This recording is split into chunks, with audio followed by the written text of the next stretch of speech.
गायत्री मंत्र एक ऐसा मंत्र है जिसके सामने बाकी के कोई भी मंत्र सब छोटे हैं। ये मैं नहीं कह रहा हूँ, ये ग्रंथ कहते हैं। बहुत कम लोग जानते होंगे पर असल में सभी मंत्रों में गायत्री मंत्र का उपयोग होता ही होता है। साधना किसी भी प्रकार की हो पर हर साधक सबसे पहले माँ गायत्री को साधता है। तो आज की ये वीडियो में मैं आपको गायत्री मंत्र की शक्ति, गायत्री साधना, उसके परिणाम, सभी चीजें बिल्कुल डिटेल में बताने वाला हूँ। और हाँ, अगर जरा भी वीडियो को स्किप करोगे तो समझ नहीं पाओगे, क्योंकि ये वीडियो देखने के बाद आपके जीवन में बदलाव आ सकता है। और ये बात मैं दावे के साथ कह सकता हूँ कि गायत्री साधना या गायत्री मंत्र के बारे में इतनी डीप में आपको कोई नहीं बताएगा। तो ज्यादा वक्त नहीं गवाते और वीडियो को करते हैं स्टार्ट।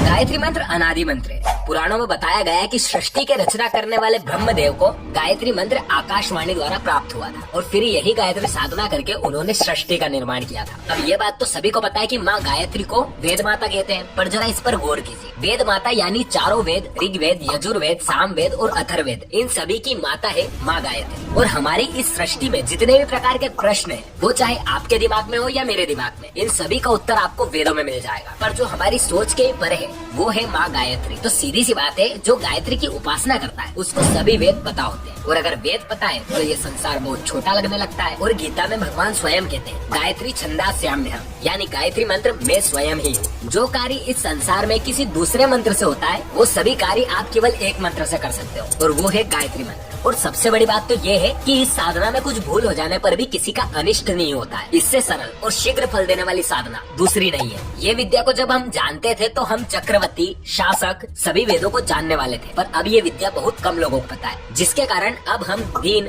दरिद्र और बहुत से दुखों से ग्रसित हैं। आपने पौराणिक समय के ऋषि मुनियों के बारे में सुना होगा। वो महान सिद्धियों को पाते थे और उनके वरदान और श्राप सभी सत्य होते थे। कई श्राप तो आज तक चले आ रहे हैं, पर वो जितने भी साधना करते थे वो सभी गायत्री के आधार पर ही होती थी, क्योंकि गायत्री महाविद्या से ही 84 अलग अलग प्रकार की योग साधनाएं निकलती है। अब चलते हैं मेन टॉपिक की ओर, जो है गायत्री साधना करें कैसे। पर पहले आप नियम जान लीजिए। गायत्री साधना के लिए आपका यज्ञोपवीत संस्कार हुआ होना चाहिए, साथ में आपका कोई गुरु होना बड़ा आवश्यक है। अब अगर आप साधना सुबह के समय कर रहे हो तो आपको आसन लगाकर पूर्व की दिशा की ओर मुख करके बैठना है, और अगर शाम के समय साधना कर रहे हो तो पश्चिम की ओर मुख करके बैठना है, क्योंकि गायत्री मंत्र सूर्य देव को अर्पित है। तो जिधर सूर्य होगा उस तरफ आपका मुख होना चाहिए। पास में एक घी का दीपक जरूर होना चाहिए, क्योंकि दीपक को शास्त्रों में कर्म साक्षी कहा गया है। साथ में एक जल का पात्र। अब शुरू होगी आपकी साधना, जिसमें आपको गायत्री मंत्र का जाप करना है। गायत्री मंत्र को अपने मुंह से कभी ना बोले। असल में गायत्री मंत्र गुप्त होना चाहिए, पर गायत्री मंत्र का जाप करने से पहले आपको बहुत सी चीजें और भी करनी होगी, जैसे पवित्रीकरण, प्राणायाम, आचमन, संकल्प, न्यास,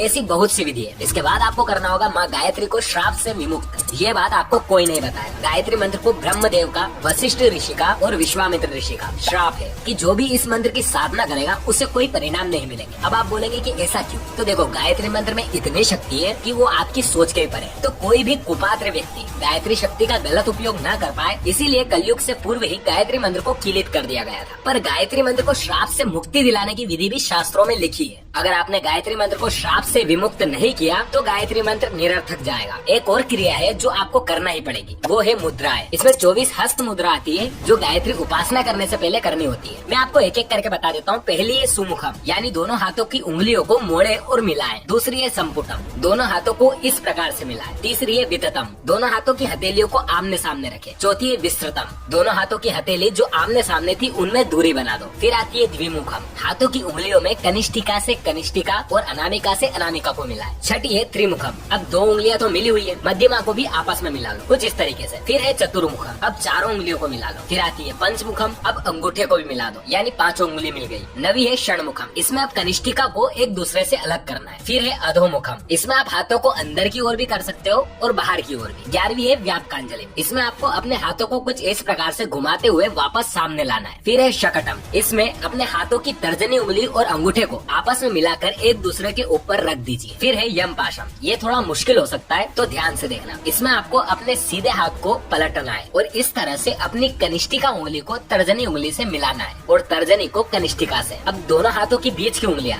आपको खोलनी है और जो खुली उंगलियां हैं उनको आपको अपने अंगूठे से पकड़ना है। मैं आपको वीडियो में दिखा रहा हूँ, आप थोड़ा पीछे जाकर वापस से देख सकते हैं। फिर है ग्रथितम, इसमें सभी हाथों की उंगलियां आपस में से निकाल कर दोनों हाथों को मिलाना है। फिर है उन्मुखोन्मुखोन, ये तो आसान है, दोनों हाथों की उंगलियां आपको कुछ इस प्रकार से मिलानी है। फिर आता है प्रलम्बम, इसमें आपको अपने हाथों की हथेलियों को उल्टा करना है। फिर है मुष्टिकम, दोनों अंगूठे को ऊपर रखते हुए दोनों हाथों की मुट्ठियां बनाकर आपस में जोड़नी है। नंबर 18 है मत्स्य, ये तो सबको आता है, अपने हाथों से मछली बनानी है। फिर है कूर्म, जो आपने मत्स्य मुद्रा बनाई है उनके बीच की 2 उंगलियों को नीचे की ओर कर देना है। अब आती है वराहकम, इसमें आपको राइट हैंड को उसी पोजीशन में उठाना है और लेफ्ट हैंड को थोड़ा सा टर्न करना है। अब राइट हैंड की जो 2 उंगलियां हैं उनको लेफ्ट हैंड की उंगलियां के बीच में रखनी है। इसके बाद तर्जनी उंगली को अंगूठे से, कनिष्ठिका को तर्जनी से और अंगूठे को कनिष्ठिका से मिलाना है। इसमें कुछ इस प्रकार से अपने हाथों को रखना है। फिर है सिम महाक्रांतम, यानी कुछ इस प्रकार। फिर 22वीं मुद्रा है महाक्रांतम, इसमें हाथों को अपोजिट डायरेक्शन में पलट देना है। फिर है मुद्गरम, अपने राइट हैंड की मुट्ठी बांधकर राइट हैंड की कोहनी लेफ्ट हैंड की हथेली पर रखें। एंड लास्ट है पल्लवम,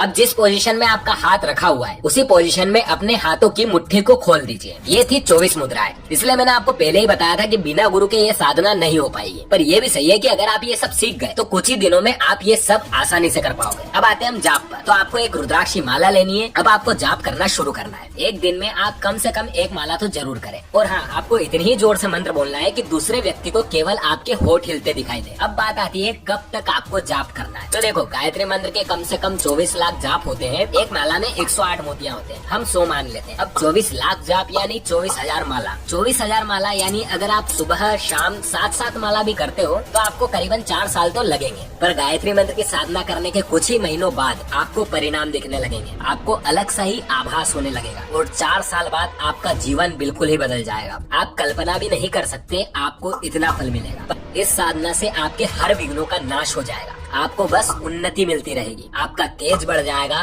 धन की कभी चिंता नहीं होगी, द्वेष भाव समाप्त हो जाएगा, आपके दुश्मन पहले ही नतमस्तक हो जाएंगे, आप हर रोग से कोसों दूर होंगे, आप में दूरदृष्टि की शक्ति आ जाएगी, वीरता, शूरता, इसे ढेरों जिनके बारे में मैं आपको बता भी नहीं सकता। ऐसे परिणाम आपको केवल गायत्री मंत्र से प्राप्त हो सकते हैं। तो मैंने आपको यहाँ गायत्री उपासना के बारे में कुछ जानकारी दी है, पर देखो, मैं आपको हर वीडियो में कहता हूँ मेरा काम बस आपको जानकारी देना है ताकि आप अपने संस्कृति को जान सकें। तो आज की इस वीडियो में बस इतना ही। मैं आशा करता हूँ आपको एक छोटी सी जानकारी पसंद आई हो। वीडियो पसंद आए तो वीडियो को एक लाइक कर देना, चैनल पर नए हैं तो चैनल को सब्सक्राइब कर देना, और आपका कोई भी क्वेश्चन हो कमेंट में जरूर पूछना, मैं जल्द से जल्द रिप्लाई करने की कोशिश करूंगा। मैं मिलता हूँ आपको अगले खास वीडियो में, जब तक के लिए जय श्री कृष्ण।